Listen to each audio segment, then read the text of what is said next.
Calling Russia a gas station with a bunch of nuclear weapons, or calling Putin, quote, authoritarian gas station attendant with some legacy of nuclear weapons from the old Soviet Union, is exactly the kind of simple-minded thinking that has produced decades of failed diplomacy and ultimately war.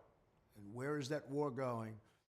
Those such as Mitt Romney and Ron DeSantis, very much alike, who insist on arrogantly treating Russia as deeply inferior to the other nations of the world, with no history or culture or pride, are not only ignorant and foolish, but their attitude makes it impossible to negotiate peace, absolutely impossible.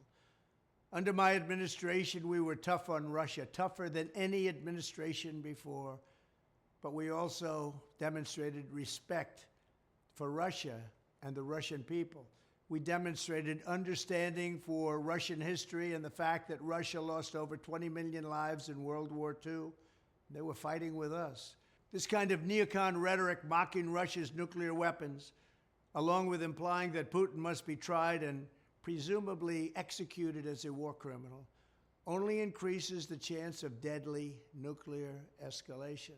Fundamentally, it shows a lack of depth, a lack of seriousness, and a lack of sophistication on the subtleties and complexities of foreign policy. You can't do certain things and end up with peace. This is not the time for an on-the-job training as we face the possibility of nuclear war. And our leaders, if you call them that, got us there. This is where we are. The word nuclear was never even mentioned during the Trump administration. Now it's being mentioned every hour of every day. We need a statesman and a peacemaker in the White House, not someone who recites mindless and recycled talking points to win the approval of the failed foreign policy establishment that didn't know what they were doing. In 2024, I am the only candidate who can prevent World War III. I will prevent World War III. There's nobody else that's going to do that. Thank you very much.